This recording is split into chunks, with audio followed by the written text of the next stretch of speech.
दोस्तों, आज के समय में राजस्थान एक बड़ा पर्यटक स्थल बन चुका है। राजस्थान में कई सारे किले हैं जिनको देखने के लिए लोग दूर दूर से आते हैं।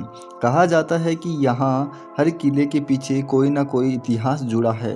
ये सा ही एक किला चित्तौड़गढ़ में है जिसकी सुंदरता देखने के लिए विदेशों से लोग आते हैं।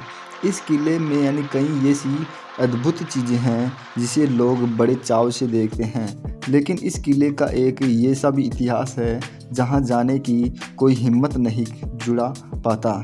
जी हाँ, ये हिस्सा है चित्तौड़गढ़ के किले का जौहर कुंड, जहाँ जाने के लिए किसी में हिम्मत नहीं होती।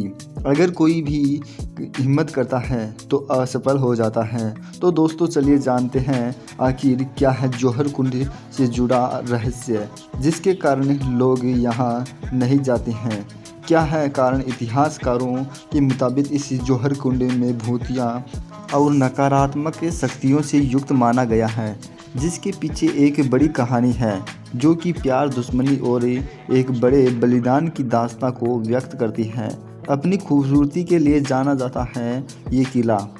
आपको बता दें कि चित्तौड़गढ़ का किला अपनी खूबसूरती और भव्यता के लिए जाना जाता है और साथ ही ये शहर रानी पद्मिनी के बलिदान से भी जाना जाता है। रानी पद्मिनी खूबसूरती की मलिका थी, उनके जितना खूबसूरत शायद ही कोई और होगा, लेकिन उनकी खूबसूरती ही उनकी दुश्मन बन चुकी थी।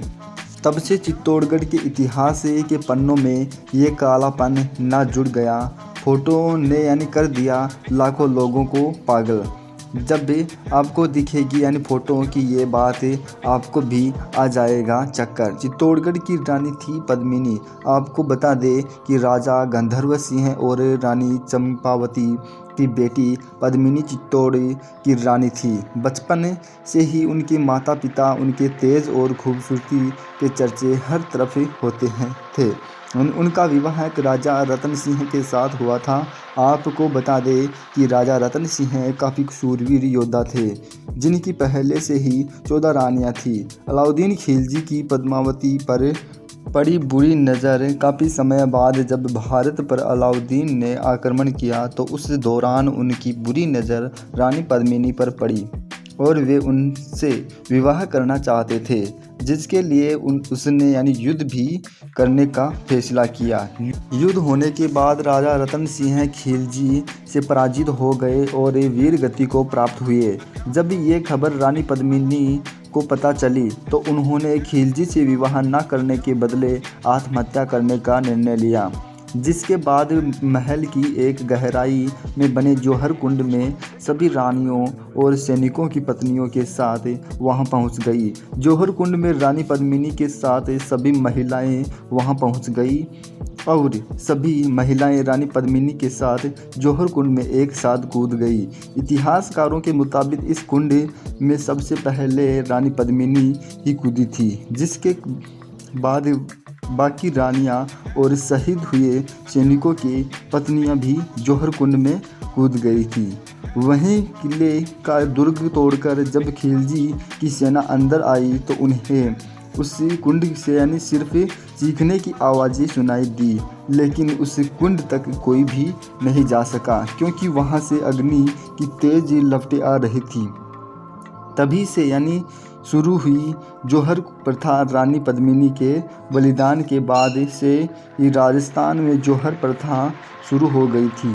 ये प्रथा सती प्रथा की ही तरह थी, लेकिन उसका उपयोग तब किया जाता था तब कोई राजा अपने शत्रुओं से युद्ध में शहीद हो जाए, जिसके बाद अपने आन बान एवं सम्मान को बचाने के लिए महल की सभी स्त्रियां कुंड की अग्नि में खुद को न्यौछावर कर देती थी। आज भी कोई इसी कुंड के पास नहीं जाता है। चित्तौड़गढ़ के किले में हर रोज़ काफ़ी पर्यटक जाते हैं, लेकिन आज भी इस कुंड के पास कोई नहीं जाता है। कहा जाता है कि जिस जौहर कुंड में रानी पद्मिनी ने अपना बलिदान दिया था, वहां जाने का रास्ता काफ़ी अंधेरे से होकर गुजरता है। इतना ही नहीं दोस्तों, कहा जाता है कि इस कुंड के रास्ते की दीवारों में से भी अग्नि की वो गर्माहट आती है। इस स्थान को नकारात्मक शक्तियों से युक्त माना गया है, जिसके कारण यहाँ कोई जाने की हिम्मत नहीं करता। अगर कोई कोशिश करता है तो वो असफल हो जाता है, साथ ही उसे बेहद आपत्तिजनक समस्या का सामना करना पड़ सकता है।